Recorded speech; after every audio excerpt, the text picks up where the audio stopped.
नमस्कार साथियों, मैं सरिता। स्वागत है आपका मेरे कहानियों के चैनल कुछ भूल गए, कुछ याद है में। यहाँ मैं प्रत्येक अंक में आपके लिए एक नई कहानी लेकर आती हूँ। किताब के पन्ने एक छत और चार दीवारों की तरह होते हैं। आगे क्या होने वाला है, वह कहानी की चार दीवारों के भीतर ही घटित होता है। आज आप सुनेंगे सुभद्रा कुमारी चौहान की एक लोकप्रिय कहानी कल्याणी।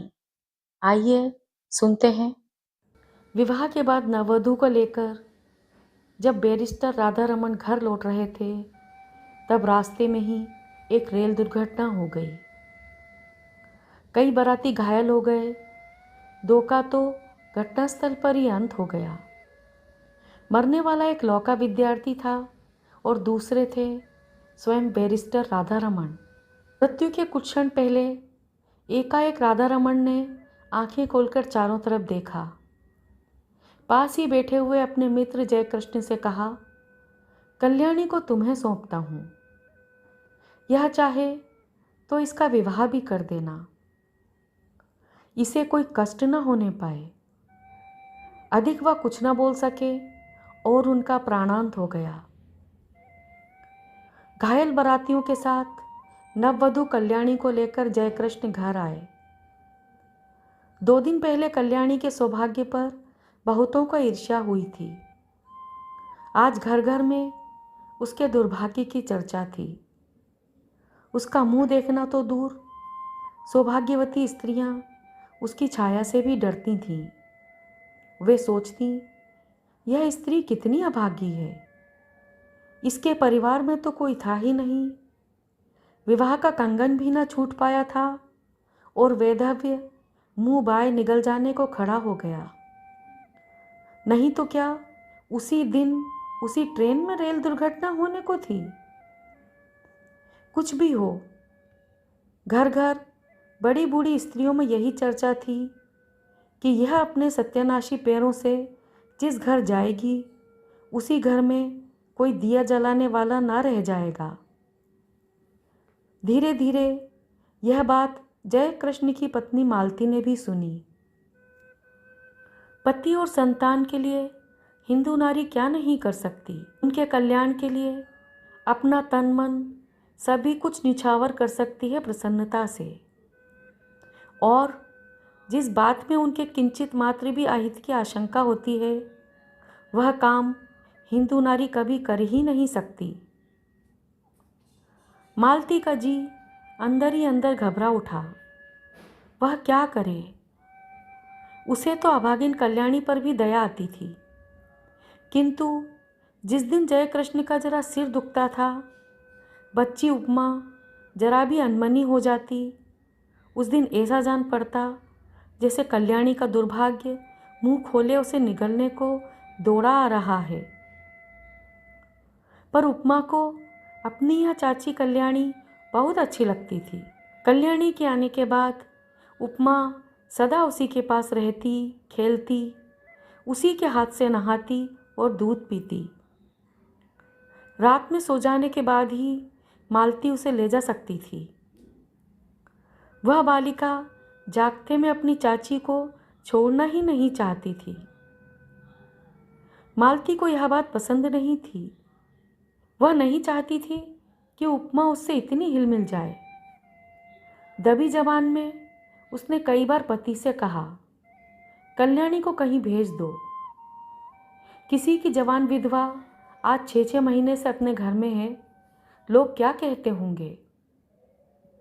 और जयकृष्ण सदा हंसी में टाल देते, तुम क्यों घबराती हो, कहने वाले मुझे ही तो कहेंगे। विधवा जवान हो या बूढ़ी, तुम्हें तो कोई कुछ भी ना कहेगा। किंतु जिस बात से मालती सबसे अधिक डरती थी, वह बात जयकृष्ण से कभी ना कह सकी। वह कैसे कहे कि वह भी इन बूढ़ियों की बात पर विश्वास करती है। उसे रात दिन अपने पति और बच्ची के अमंगल की आशंका बनी रहती। धीरे धीरे 7 महीने बीत गए और जयकृष्ण कुछ भी निश्चय न कर सके कि वे कल्याणी के लिए क्या करें। एक दिन नगर के किसी प्रतिष्ठित व्यक्ति के मर जाने से ऑफिस बंद हो गया और वे समय से बहुत पहले घर आ गए। नीचे कोई न था, ऊपर उपमा की आवाज़ आ रही थी। सोचा सब लोग ऊपर होंगे। ऊपर गए। सीढ़ियों पर चढ़ते ही देखा कल्याणी नहाकर बाल सुखा रही है। खूब लंबे घने काले केशों के बीच गोरा गोरा मुंह बिल्कुल चांद सा लग रहा था। बड़ी बड़ी आंखों में एक विशेष प्रकार का आकर्षण था। ऐसा सौंदर्य तो जयकृष्ण ने कभी देखा ही न था। अंग प्रत्यंग से यौवन जैसे फूटा सा पड़ता था। क्षण भर निहारने का लोभ जयकृष्ण संवरण न कर सके।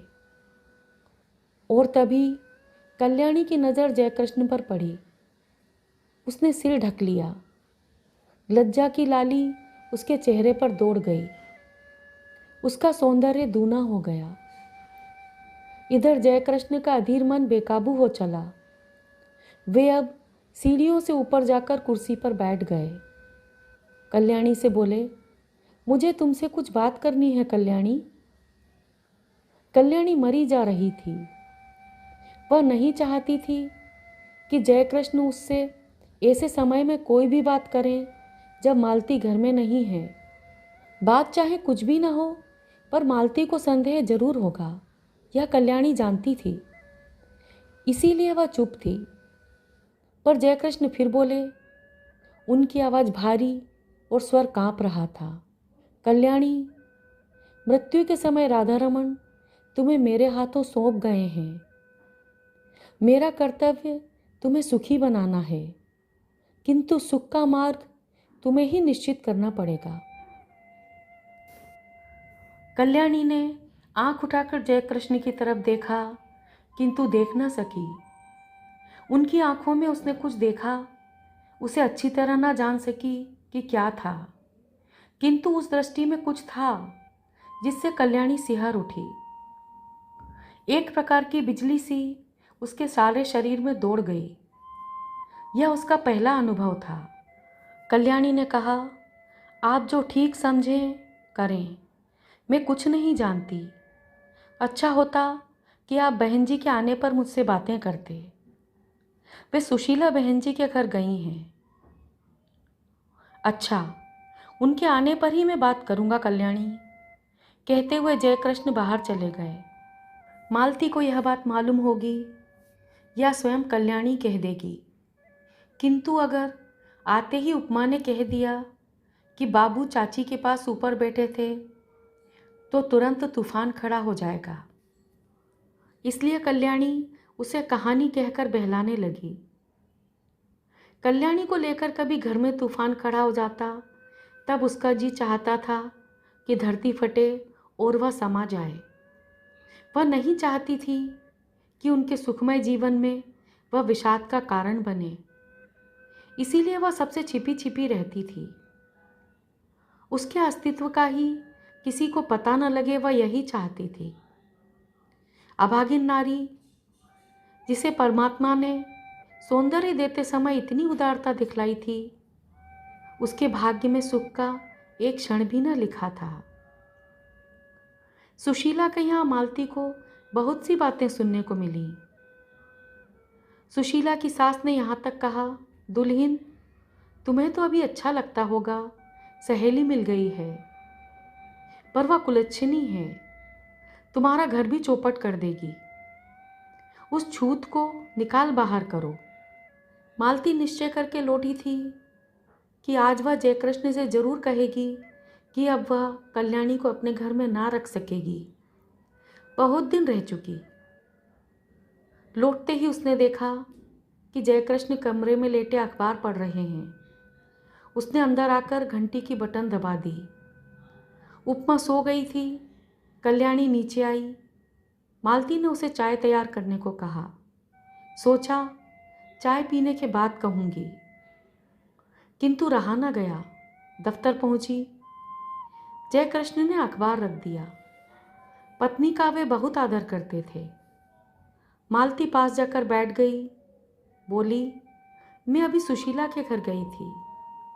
सब लोग इस बात से बहुत असंतुष्ट हैं कि हम लोग कल्याणी को अपने घर में रखे हैं।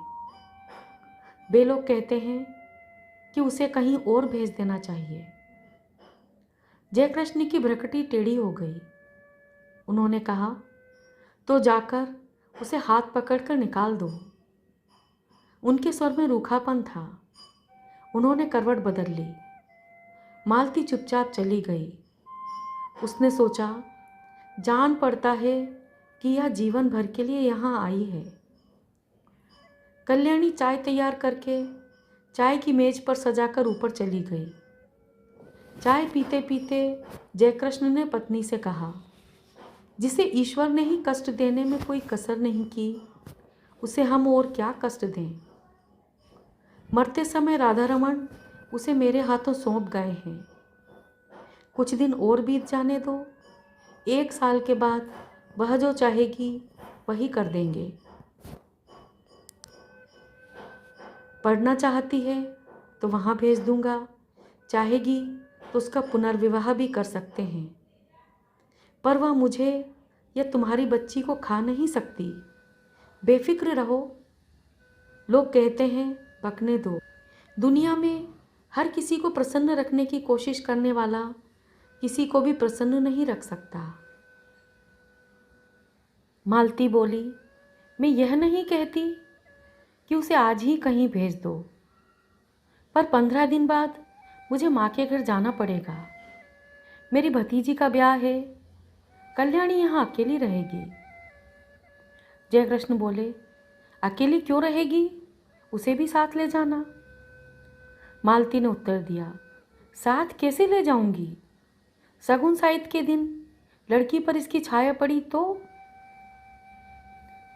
लोग तो बड़ी बूढ़ी विधवा की छाया से भी हल्दी चढ़ी लड़की को बचाते हैं। फिर जान ना पहचान ऐसी स्त्री को जबरदस्ती उनका मेहमान क्यों बनाऊं? उन्हें अच्छा न लगे तो? जयकृष्ण खींचकर बोले, तो फिर कल्याणी यहीं रहेगी। बुधिया की माँ को दिन भर रहने को कह देना। उसे कुछ और पैसे दे दिए जाएंगे।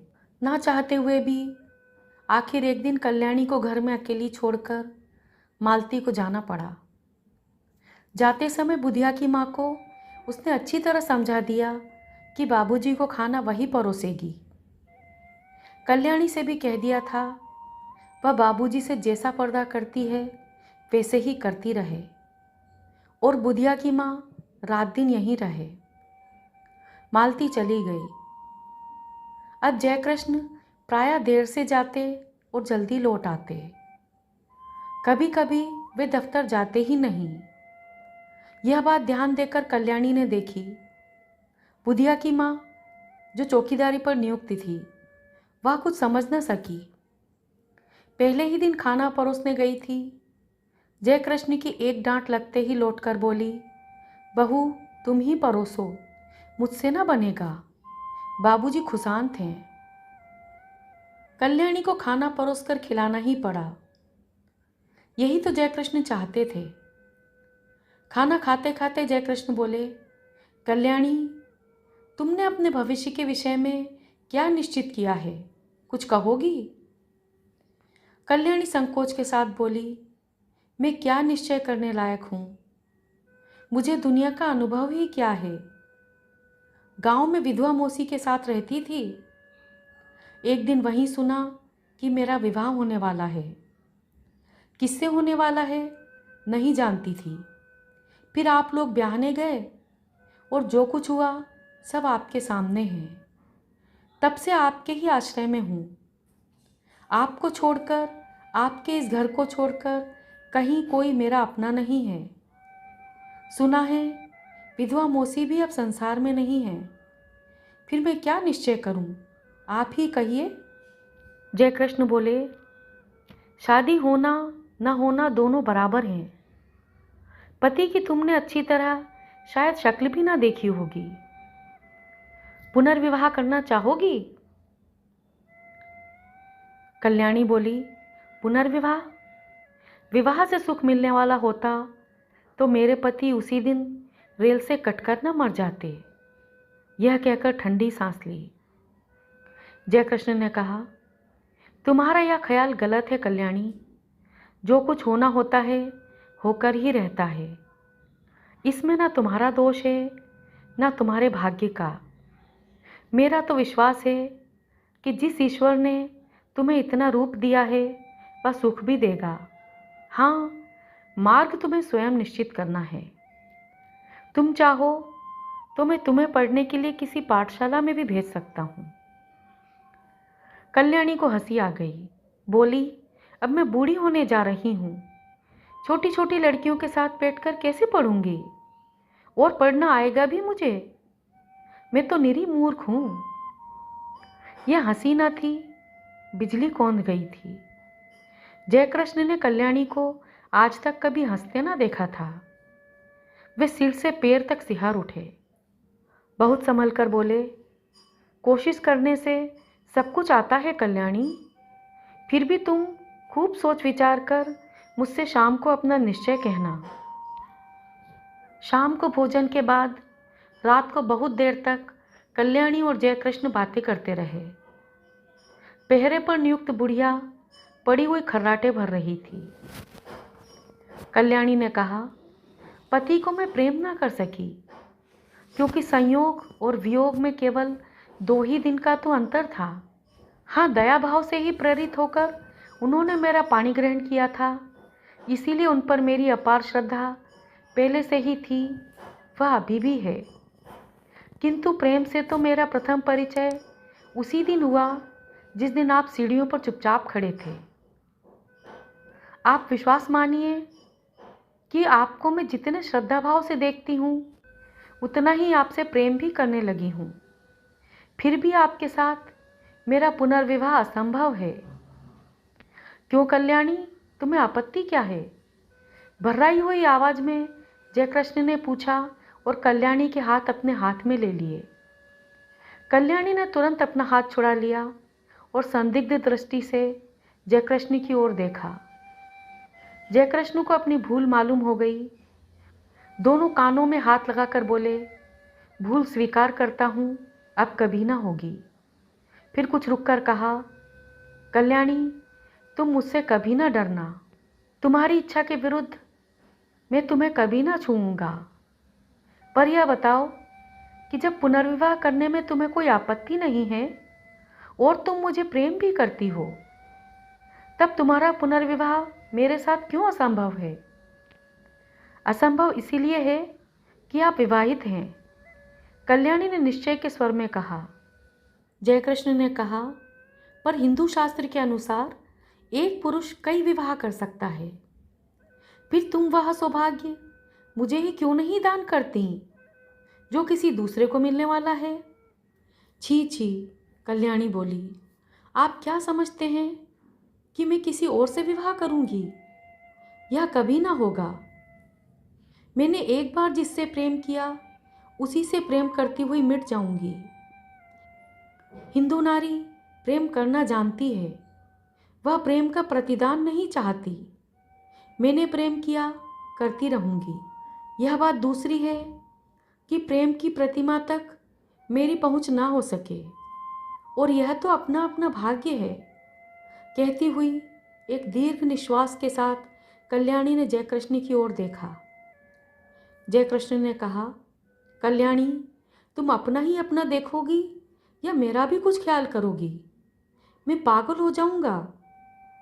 तुम्हारे बिना अब तो मुझसे एक पल भी नहीं काटा जाता। किंतु फिर भी तुम निश्चिंत रहना, जब तक तुम्हारी आज्ञा न होगी मैं तुम्हें कभी हाथ ना लगाऊंगा। आधी रात को भी तुम मेरे पास उतनी ही सुरक्षित रह सकती हो जैसे सगे भाई के पास, क्योंकि मैं अधम नहीं हूँ। तुमसे प्रेम करता हूँ, तुम्हें पाने का इच्छुक हूँ, पर सत्य मार्ग से, कुमार्ग से नहीं। कल्याणी बोली, ना मैं अपना कुछ देखती हूँ ना आपका। सच यह है कि मैं मालती जीजी के सौभाग्य पर कुठाराघात न कर सकूंगी। उन्होंने मुझे कुसुमय में आश्रय दिया है। कुसुमय में जो कुछ बन सकेगा भला करूंगी, उनकी बुराई मुझसे न हो सकेगी। उनके भले के लिए मुझे अपना बलिदान भी करना पड़े तो सहर्ष कर दूंगी, मगर उनकी जिंदगी में कांटा बनकर न रहूंगी। पर मेरा जीवन कंटक में बना दोगी। कहते हुए जयकृष्ण ने ठंडी सांस ली और सतृष्ण नेत्रों से कल्याणी की ओर देखा। कल्याणी ने कहा, यह सब मानसिक विकार हैं, कुछ दिनों में अपने आप दूर हो जाएंगे। आप समझते हैं मुझे कम कष्ट हो रहा है? मैं नारी होकर भी सब कुछ सहने को तैयार हूँ। आप तो पुरुष हैं। कठिनाइयों से लड़ने के लिए ही आपका जीवन है। मैंने मालती जीजी को पत्र लिख दिया है। वे आती ही होंगी। उनके आते ही मैं आपसे विदा ले लूँगी। विदा से पहले एक भिक्षा मांगती हूँ, केवल अपने चरणों की धूली, और मैं कुछ नहीं चाहती।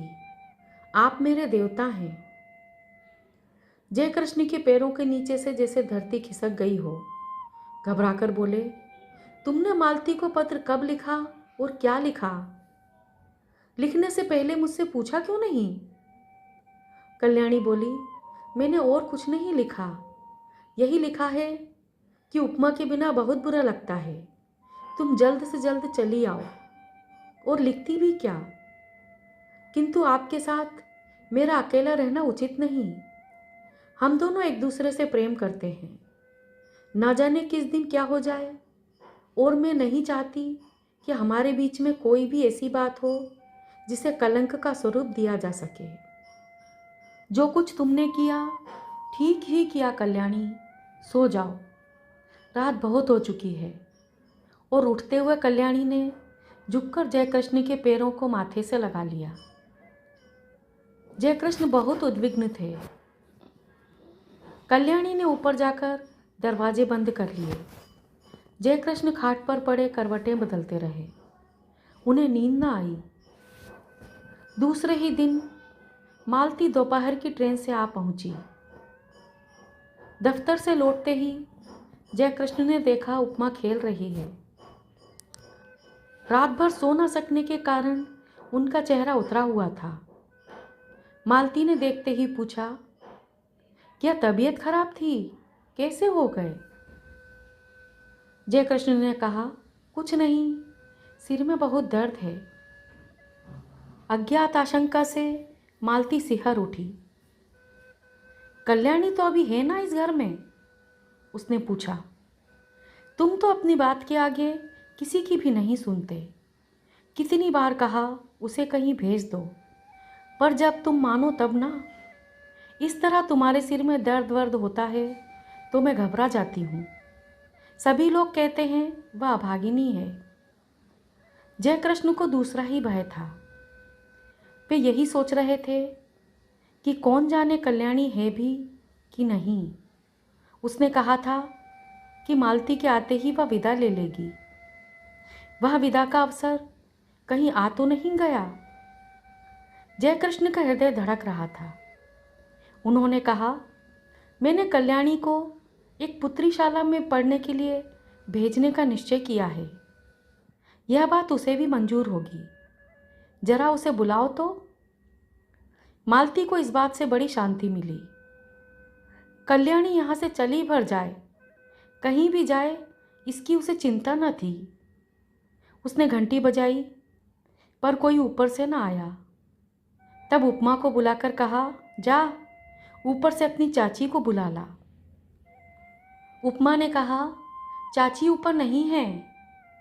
घबराकर मालती ने ऊपर नीचे सभी कमरे खोज डाले। कल्याणी का पता नहीं लगा।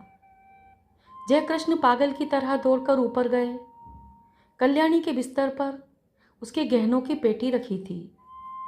उसके नीचे एक पत्र रखा था। जाती हूँ। अपनी उपस्थिति से आप लोगों को जो कष्ट दिया या मुझसे जो अपराध हुए उनके लिए क्षमा कीजिएगा। मेरी खोज ना कीजिएगा, व्यर्थ होगी। मेरे ये गहने उपमा के लिए हैं। अभागिनी कल्याणी। आज की कहानी यहीं खत्म होती है। नारी केवल एक खिलौना या उपभोग की वस्तु नहीं है। उसके अपने मूल्य हैं और जहां उसके स्वाभिमान को ठेस पहुंचती है, तब वह घर और समाज के सभी बंधनों को तोड़ने का साहस भी रखती है। मैं सरिता अब आपसे विदा लेती हूँ। कल फिर मिलूंगी एक नई कहानी के साथ। नमस्कार।